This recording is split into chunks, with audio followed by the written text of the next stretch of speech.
All right. What is going on, party people? Hope you're having a great day. I'm enjoying doing this live thing, so hopefully you are as well. Thanks for tuning in. I just figured that I would pop on here and talk about questions that we receive either at the studio or within our VO mentorship membership, which that's where this question comes from. It was one that happened in January, and I thought, you know what?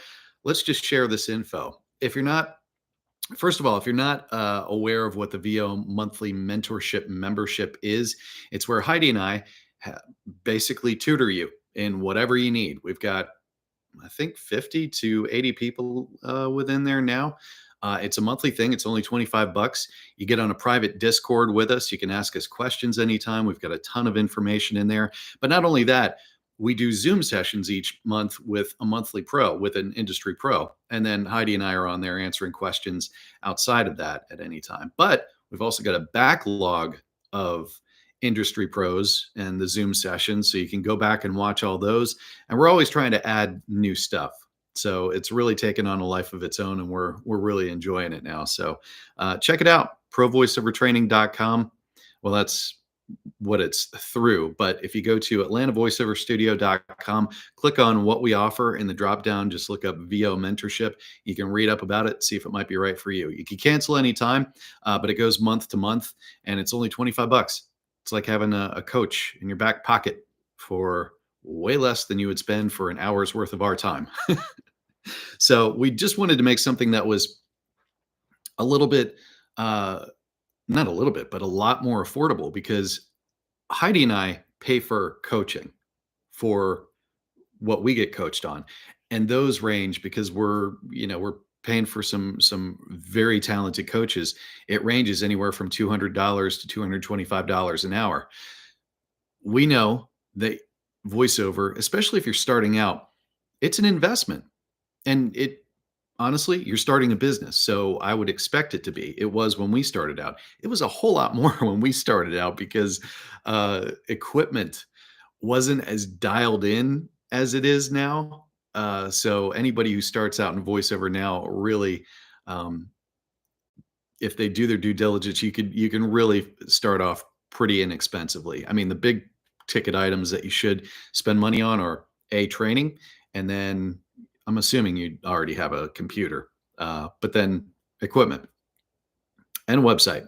If you're starting out like a restaurant, you're going to be dropping anywhere from 100K to 200K. The bar to entry with voiceover is way lower. So anyway, the question that we got in the Discord chat for the VO monthly mentorship membership was live directed voiceover audio audition.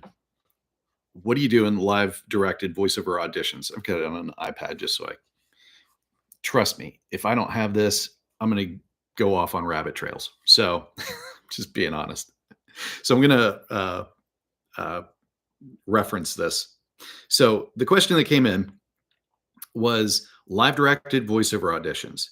So the talent who messaged us in Discord said they had a live directed voiceover audition where the client asked that she record the audition following the live session and then send it to her agent. Has anyone had experience with this scenario or live directed auditions? And there's a bunch of questions, and I'll go in here little by little, but she said, would you all recommend I record each take during the session in case the take really lands with the director? Say the session's 30 minutes, a lot of takes, segments of the script here and there. How do you typically stay organized in documenting comments noted by the CD for the various takes or sections, as well as flagging those takes? Anyone? Okay, so first off, let's just dial this in a little bit. Has anyone had experience with live directed voiceover auditions? Yes. And typically they're coming from casting directors. They're usually located in New York or LA, just because that's where some of the big casting directors are. The ones that I've dealt with have mostly been in New York, and they're great. Casting director. First off, let me say this. Voice talent, and rightly so, we can be nervous because, we're in front of somebody. It's like being in a class and then trying to read in front of the class or the instructor. You just want to get it right. You want to sound great and not make any mistakes. Let me dispel that myth. Casting directors are on your side, because if it's just like on camera, if you book it, you make them look good. So they're cheering you on. So first off, go into any live directed session with that. Even if you book a session, you book the job. They're for you. Try and get away with, or try and dispel those nerves. So casting directors are for you. Secondly, the casting directors that I've dealt with have been fantastic. They will set everything up. First of all, you'll get on the call with them, and it's typically just come through phone. So what I do is just they'll call your cell. I've got physical earbuds in. Like I don't like the Wi-Fi just in case there's any noise that would come out of them. So I have the regular earbuds. I'll step into my recording space. I'll have the microphone already live, so everything is recorded. And then typically the casting director will pleasantries, right? And then they'll say, okay, and typically they'll email you beforehand outlining everything that you are to do, but they'll also reiterate it in the live directed session. So typically the one that I've been used to, she would tell me, okay, we're going to send 2 to 3 takes. We're going to go through it 3, maybe 4 times, and she'll give notes along the way. So take 1, and then I'll go into take 1. And it's, again, it's live, it's recorded. And in the beginning, let me back up for a sec. In the beginning, I usually will tell them that I'm going to be clicking just for my sake for editing. So I will verbally slate, and they'll usually say, you can either add in your slate now or you can do it later when you send in your takes. Typically, I'll do it later. But for my sanity, just to keep track of which take it is, I'm going to be clicking. And then I might verbally say take 1. But then I'll go into the take. After I'm done, then I listen. She'll pop back on and she'll say, okay, that was a great take. Or you could probably do this. Let's try this. I'll click again. Then it goes into that extra take. So take 2 is blah, blah, blah. They'll give me another direction. We'll go there. If they think that they have everything that they want, then they'll say, okay, so go ahead and separate those into 3 different takes, 3 different files, label them a certain way, make sure your slate is on the front or the end, whatever the directions are, and then you get that off to them and then CC your agent at the same time. But all those directions are going to be in there. Let me see. What else did she ask? Yeah, so they'll give you directions on what to do. If the live directed voiceover audition is with an ad agency, any of those that I've had or Heidi has had, they typically don't give as many directions as the casting directors, and that's because they don't usually do this. It's usually shuffled off to CDs or agents, or it's just with auditions. So since you are running a voiceover business, and if they're not clear on anything, it is totally fine to say, hey, how would you like these separated? Did you want it all in one file? Would you like it cleaned up?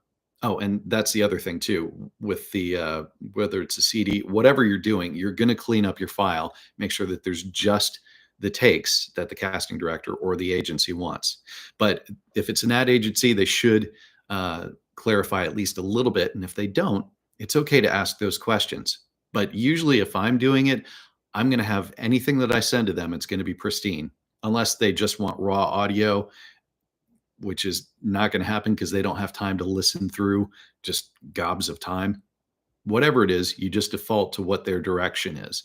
But again, with the ad agency, it's okay to ask them if they want it all in one file, if they want it separated. Do you need to slate? Any question that you think you may have, it's okay. It's just going to make their life easier, and you knowing is going to make your life easier, and it's going to save on time as well. Wasn't clear whether this person was using Adobe Audition or Audacity, but if you are recording, my recording space is in a different area from my computer, so I can't mark it within Adobe Audition, which is what I use, without stepping out of my recording space. So that's why I use the clicker, and then I take the clicker out when I send them the files. So let's say the casting director wanted me to send 3 files and I had recorded 4 takes. They'll tell me which ones they want, how they want it labeled, and I'll edit it to clean it up so that there's no pops or clicks. If they wanted breaths in there, that's fine. Otherwise, I may take out the breaths. Just depends. But I will definitely take out the clicker sound. You don't want any of those notes or those type of verbal cues in there at all. Another way to do it, and I've done this in the past when I didn't have the clicker, is to simply make notes on a paper during the time, and also a verbal one. Use my mouth. This is take one, and then go into it, and then the casting director knows that you're going to clean it up.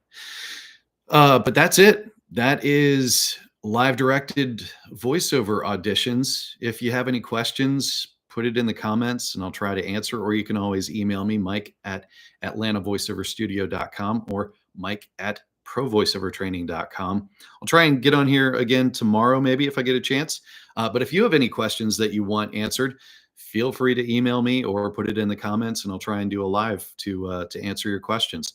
And outside of that, consider the voiceover mentorship membership. Again, 25 bucks a month, super cheap for what you get.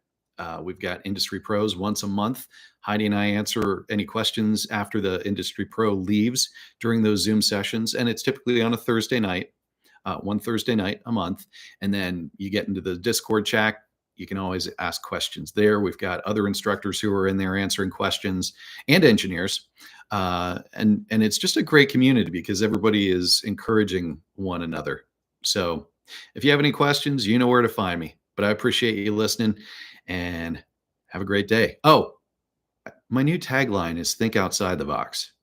I don't know if that's good or not. I like it. I think it's clever. It might not be, and that's okay. Take care. Have a great day.